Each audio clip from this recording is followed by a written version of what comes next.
Siempre iba al cine con cargo de conciencia, dijo alguna vez François Truffaut, refiriéndose al carácter prohibido y a la vez irresistible que tuvo el cine durante su infancia. Porque iba al cine en lugar de ir al colegio, o porque iba al cine de noche cuando mis padres iban al teatro o salían a otro lado. Desaparecía enseguida después de ellos, pero tenía que estar de vuelta en la cama antes de que regresaran. A veces incluso, si el film era muy largo, tenía que salir del cine antes del final y corría por el barrio de Pigalle para llegar antes que mis padres. Cuando uno va al cine en esas condiciones, todos los films se transforman en films de detectives. Para mí, el solo hecho de ver un film ya está relacionado con un sentimiento de culpa. Eso seguramente explica también la atracción que más tarde Hitchcock ejerció sobre mí. Él es, a fin de cuentas, el director del miedo y del temor por excelencia.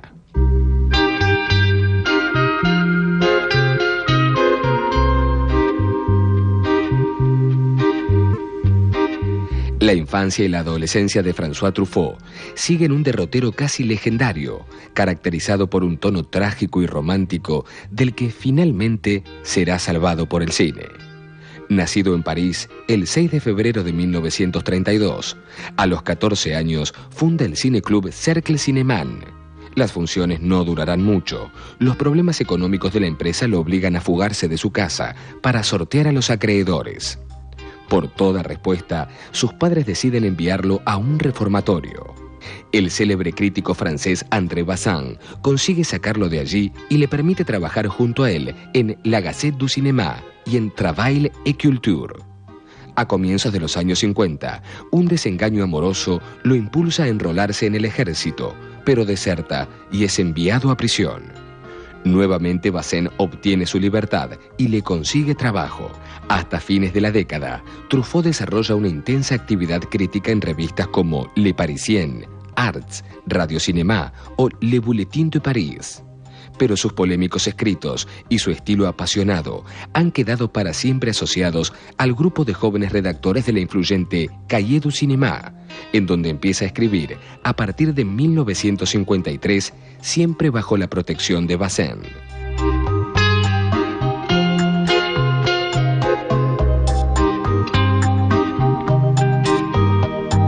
Casi paralelamente a su incorporación al staff de Cahiers du Cinéma, Truffaut rueda sus primeros cortometrajes, Una visita, Los mocosos e Historia del agua, cuya dirección terminaría compartiendo con Jean-Luc Godard.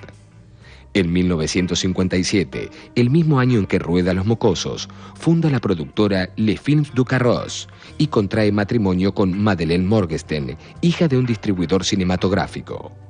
En 1959, gracias a los premios obtenidos por el cortometraje Los mocosos y a los contactos de su suegro, Truffaut consigue filmar su primer largometraje, Los 400 golpes, por el cual obtendría el premio al mejor director en el Festival de Cannes. Marcado por una fuerte impronta autobiográfica y dedicado a la memoria de André Bazin, que muere al día siguiente del comienzo del rodaje, el film es la historia del adolescente Antoine Doinel, de la mala relación que mantiene con sus padres y de sus problemas de conducta en la escuela. Su único escape son los libros y las películas. Es un niño sensible, incomprendido, indisciplinado, un niño solitario y triste. Finalmente, cuando intenta fugarse de su casa, es capturado y enviado a un reformatorio. La película está dominada por un clima amargo y desencantado, pero a pesar de los adultos autoritarios y represores, a pesar de la sordidez del entorno, Truffaut nunca abandona su mirada tierna sobre Antoine. Probablemente, el aspecto más notable de esta ópera prima sea la cercanía de la narración hacia el personaje y la honda comprensión de sus sufrimientos. Por eso, en la escena final, el cineasta le permite escaparse del reformatorio y su cámara lo sigue largamente mientras corre libre por la orilla del mar.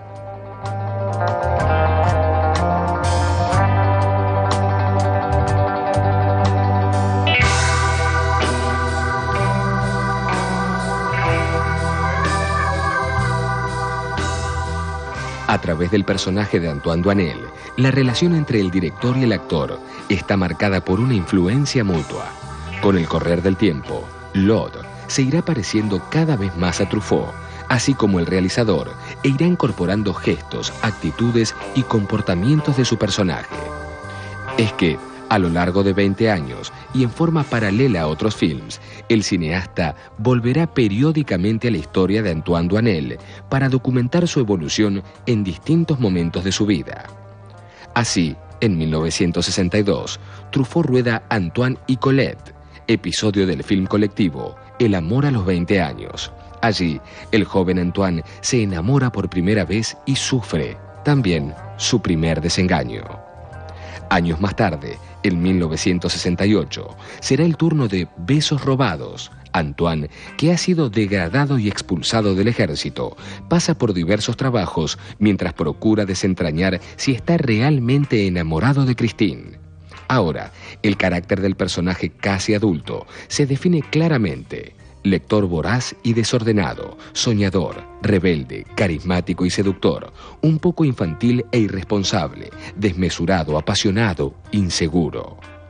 Enmarcado por el tono de una comedia de situaciones, Truffaut organiza el ritmo del film a partir de las torpezas que comete Antoine en sus trabajos, los equívocos en que se ve envuelto y la frescura con que resuelve los conflictos.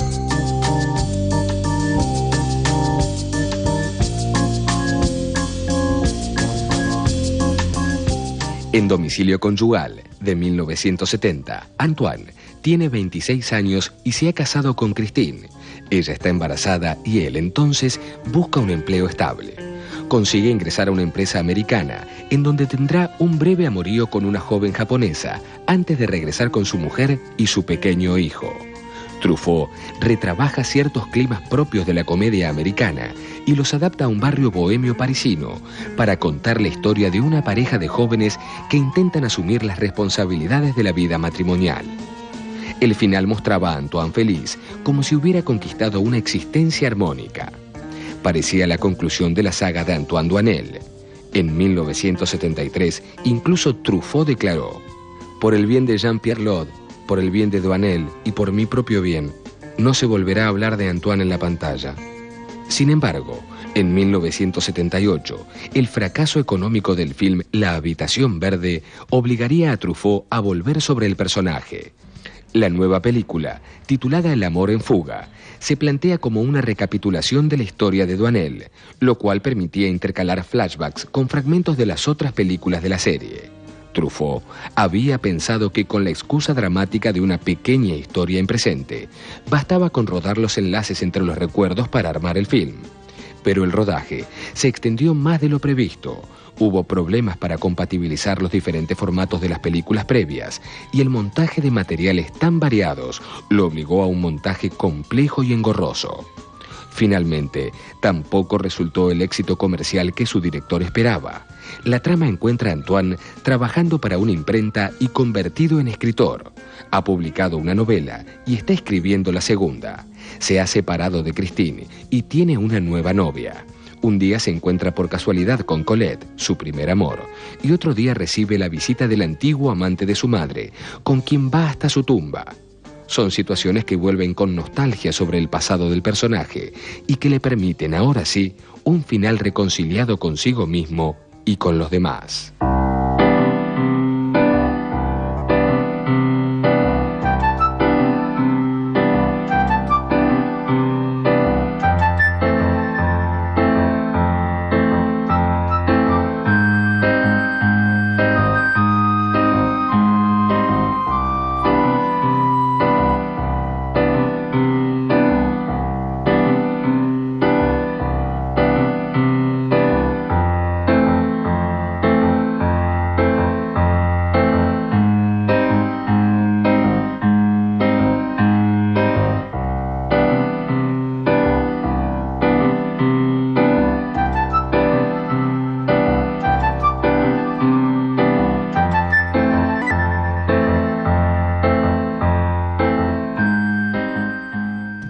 Aunque caracterizada siempre por las mismas constantes de un humanismo cinematográfico, la obra de Truffaut está dominada por una gran heterogeneidad estilística.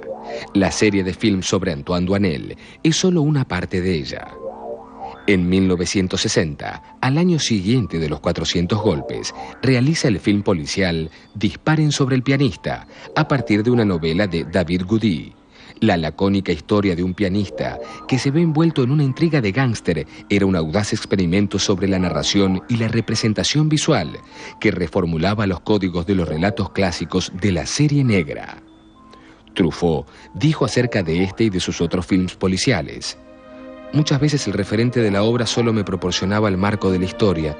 Mi idea era la siguiente: que las imágenes narrasen una historia policíaca y el diálogo una historia de amor.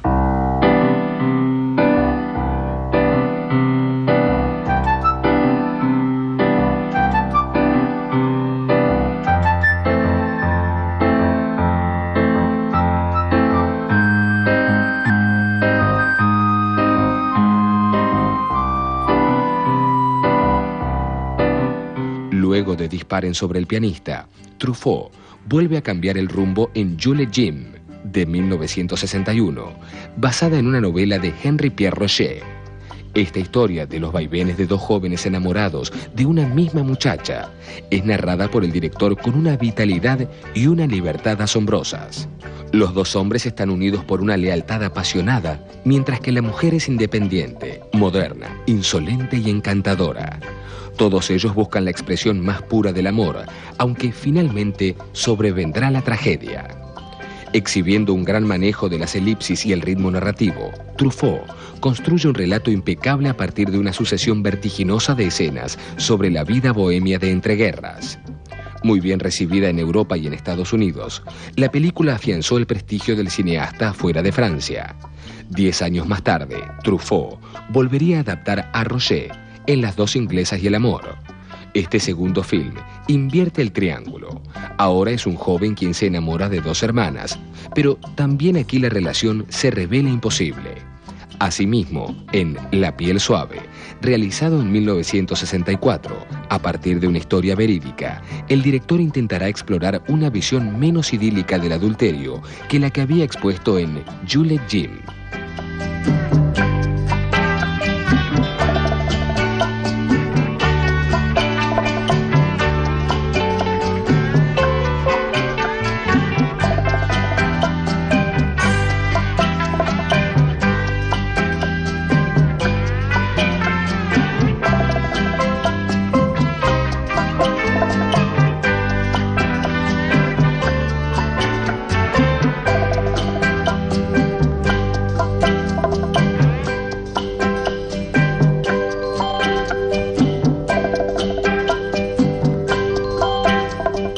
En 1966 es el año de la demorada Fahrenheit 451.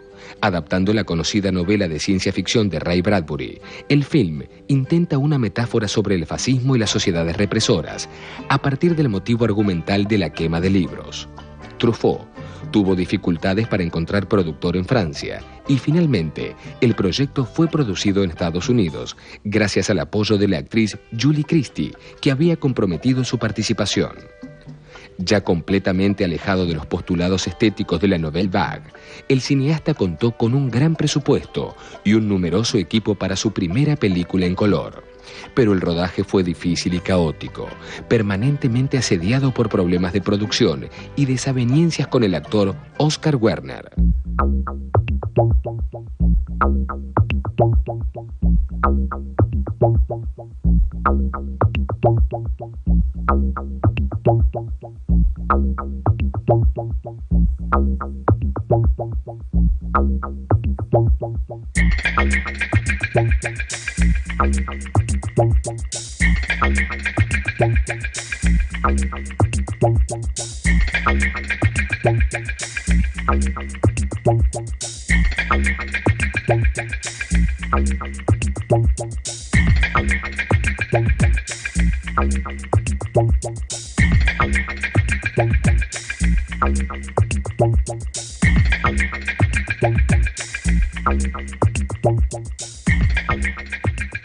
En 1966, Truffaut publica el libro El cine según Alfred Hitchcock, resultado de 50 horas de entrevistas con el célebre cineasta idolatrado por los Cahiers du Cinéma.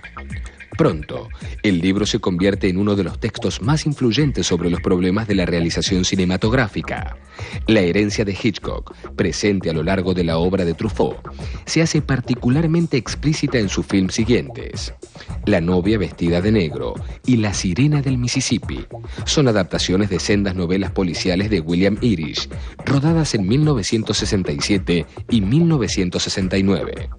Separadas por el intervalo de Besos robados de la serie Antoine Doinel, ambas películas entremezclan amores fatales con una intriga policial.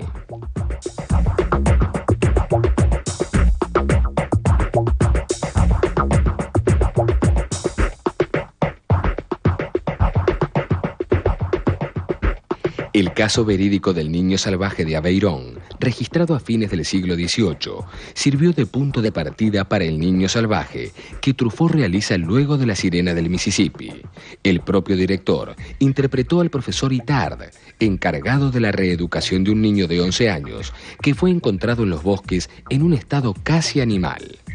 El film le permitió volver sobre algunas constantes de su obra: la infancia, el aprendizaje, la libertad, la incomprensión de los adultos, el dolor que conlleva toda educación. La asistente de dirección del filme, Susan Schiffman, que ya había trabajado como script girl en Besos robados, se convertirá a partir de aquí en una de las más asiduas colaboradoras del cineasta.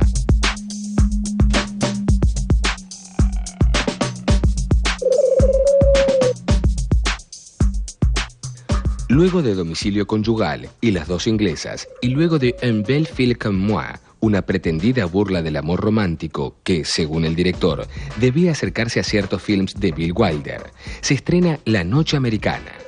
Rodada en 1973, es el gran homenaje de Truffaut al mundo del cine. Las vicisitudes de un rodaje en Niza le sirven para mostrar el funcionamiento de esa familia heterogénea, extravagante y fugaz, que constituye siempre un equipo de filmación. El elenco, encabezado por el propio Truffaut en el rol del director, incluye a Jean-Pierre Lod, Jacqueline Bisset, Valentina Cortés y Jean-Pierre Aumont. En un tono de comedia elegante que maneja con notable solvencia, Truffaut describe el laborioso, apasionado y a veces absurdo proceso que es preciso atravesar en la realización de un film. En cierto momento, el personaje del director dice con ironía: «Cada vez que empiezo un film quiero hacer un gran film, pero en la mitad del rodaje ya solo me conformo con terminarlo». Sin embargo, la visión de Truffaut nunca es amarga. La noche americana, que obtuvo el Oscar a la mejor película extranjera, fue acusado por su visión idílica y acrítica del mundo del cine, más allá de los contratiempos casi domésticos de una filmación. Truffaut nunca muestra los verdaderos problemas, presiones e intereses que rodean a la realización de una película, pero es que para él, el cine es el lugar de la felicidad y de la ilusión. De hecho, el título Noche Americana hace referencia al término técnico con que se denominan las escenas nocturnas filmadas con luz de día mediante la ayuda de un filtro especial. El cineasta siempre defendió su amor inocente hacia el mundo mágico e irreal que habita en la pantalla y su admiración por el modo en que las películas embellecen el mundo.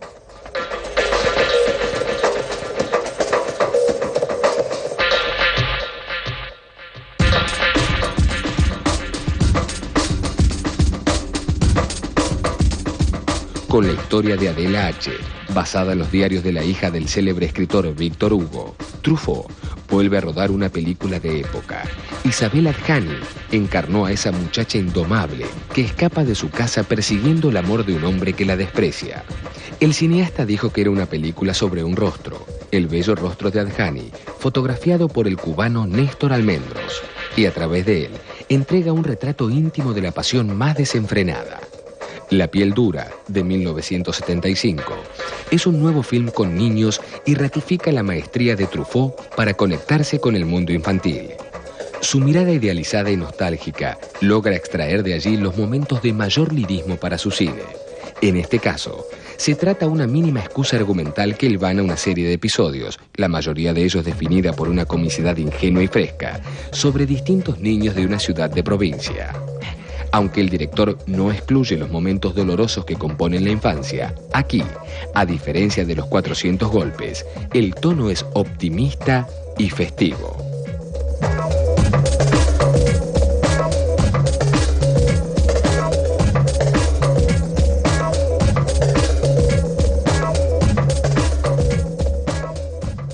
Concluida La piel dura, Truffaut viaja a Estados Unidos invitado por Steven Spielberg para interpretar a un científico que busca la verdad sobre el tema extraterrestres en encuentros cercanos del tercer tipo, y luego, de regreso a Francia, rueda L'homme qui aimait les femmes a partir de los diarios de Henri Pierre Roger, antes de abocarse a la realización de una película completamente diferente. Inspirada en varios relatos de Henry James, La habitación verde, de 1978, es el relato de una obsesión necrófila. Un viudo, interpretado por el propio cineasta, profesa una adoración malsana a la memoria de su esposa e incluso ha levantado un altar para ella en una habitación de la casa. Pero entonces, casi por casualidad, se enamora de una joven y su vida comienza a debatirse entre la vitalidad de un nuevo amor y la mórbida fidelidad a sus muertos. El film es intencionadamente sombrío y fúnebre, solemne, denso, asfixiante. Apoyado en la envolvente iluminación del fotógrafo Néstor Almendros, Truffaut transmite ese clima incómodo y finalmente logra nuestra comprensión y nuestra piedad hacia un personaje inicialmente antipático y distante. La habitación verde fue, sin embargo, el mayor fracaso comercial en la carrera de Truffaut. Sus intentos por recuperarse, reflotando la saga de Antoine Doinel con El amor en fuga, no fueron mucho más auspiciosos y el director encontró numerosas dificultades para rodar El último metro. Finalmente, la película se realizó en 1980 gracias al aporte de la empresa Gaumont y de la televisión francesa. Ambientada durante la ocupación alemana de París, El último metro, protagonizada por Catherine Deneuve, Gerard Depardieu y Heinz Benet, vuelve sobre algunos temas de la noche americana, aunque en este caso, trasladados a las bambalinas de un teatro, donde se ensaya clandestinamente la puesta en escena de una obra.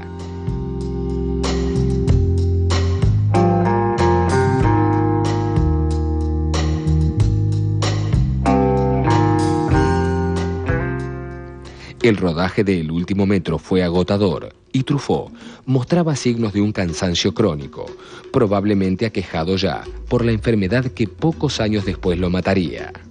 Decidió entonces encarar un film más modesto, interpretado por Gerard Depardieu y Fanny Ardant. La mujer de la próxima puerta es la historia más o menos melodramática de un adulterio que termina de manera trágica. Poco después, en 1983, rueda el que sería su último film, Confidencialmente tuya. En este caso, Fanny Ardant compartió el cartel con Jean-Louis Trintignant para protagonizar una historia que mezcla elementos de comedia y de thriller, en la que Truffaut aprovecha para rendir homenaje, una vez más, a su admirado Hitchcock. Un agente inmobiliario injustamente acusado de matar a su mujer deberá probar su inocencia con ayuda de su secretaria, emprendedora y audaz, con la que finalmente contraerá matrimonio. Luego de los tonos graves de La mujer de la próxima puerta, el realizador volvía sobre la levedad y el clima despreocupado de sus films con Antoine Doinel.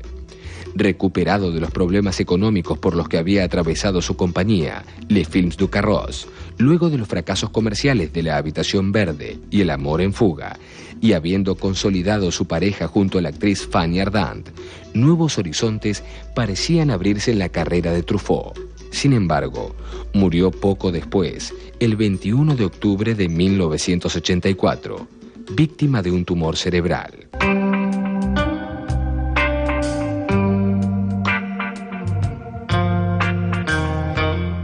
Desde sus inicios en la revista Cahiers du Cinéma y entre los pilares de la Nouvelle Vague, el nombre de Truffaut se ha proyectado en la historia del cine entre los más importantes directores franceses de la segunda mitad de siglo. En la época de Fahrenheit 451, cuando se impacientaba por las presiones y los compromisos que le imponía una producción grande, había escrito: «Soy un cineasta francés que tiene 30 películas por hacer en el curso de los próximos años. Algunas triunfarán, otras no. Y esto me da igual con tal de que pueda realizarlas». La muerte lo sorprendió mucho antes de alcanzar esa cifra, pero su apasionado compromiso con el cine se mantuvo inalterable hasta el final.